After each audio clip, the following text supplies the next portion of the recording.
Hello everyone, स्वागत है आपका मेरे यूट्यूब चैनल में जिसका नाम है मेरी डायरी से। और मैं हूँ ज्योति। जो आज कहानी मैं आपके लिए लेके आई हूँ उसका शीर्षक है जीवन की सीख एक हीरे से।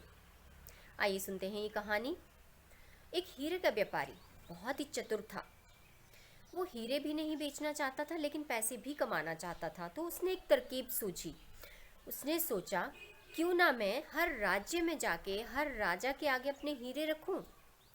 हीरों में कुछ कांच के टुकड़े रखूंगा जो कि हीरों की तरह दिखते होंगे, और फिर उनसे मैं हीरा पहचानने के लिए कहूँगा।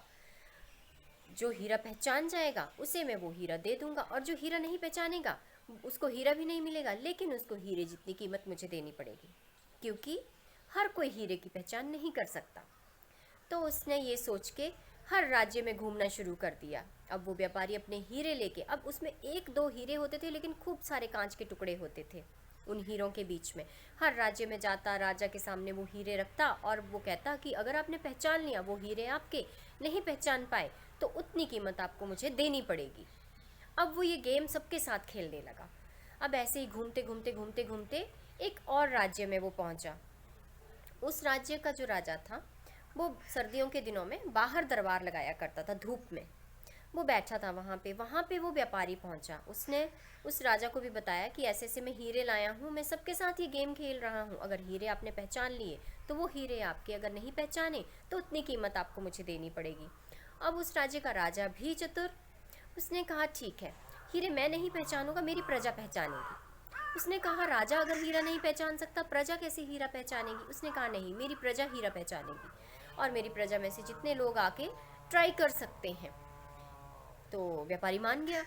उसने सोचा कि कैसे प्रजा पहचान सकती है जब राजा हीरा पहनता है। प्रजा ने तो हीरे देखे भी नहीं है, उन लोगों को कैसे हीरे की पहचान होगी।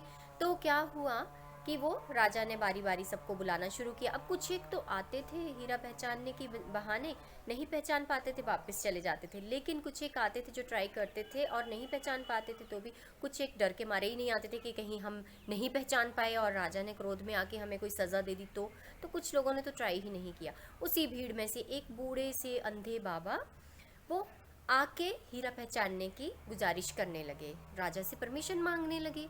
सब लोग हंसने लगे कि हम देख के भी हीरा नहीं पहचान पा रहे हैं, आप इतने बूढ़े अंधे हो के हीरा कैसे पहचानेंगे। राजा ने कहा नहीं, इन बूढ़े बाबा को आने दो, हीरा पहचानने के लिए आंखों की ज़रूरत नहीं है, बाबा हीरा पहचानेंगे।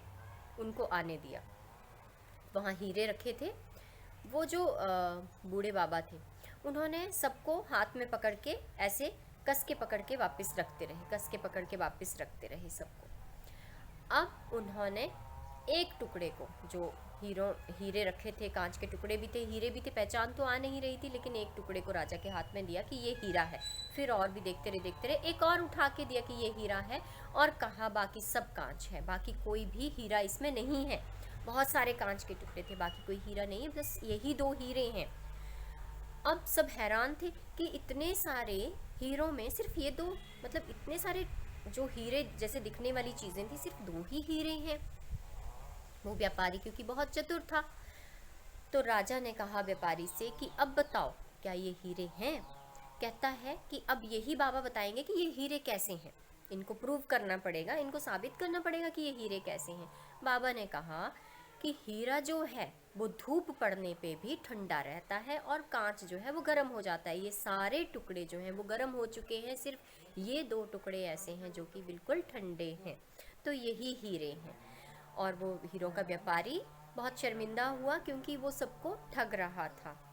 अब वो हीरे का व्यापारी वो हीरे राजा को देकर वहाँ से चला गया, और राजा ने वो हीरे उन्हीं बूढ़े बाबा को दे दिए। तो ऐसे होती है हीरों की पहचान।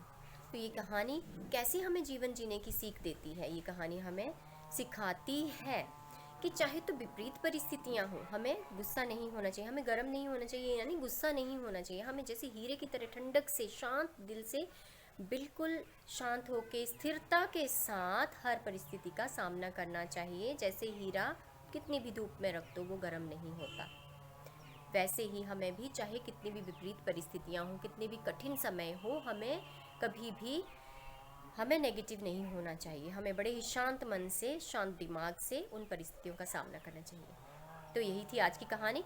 फिर मिलूंगी एक और नई कहानी के साथ। तब तक के लिए खुश रहिए, स्वस्थ रहिए।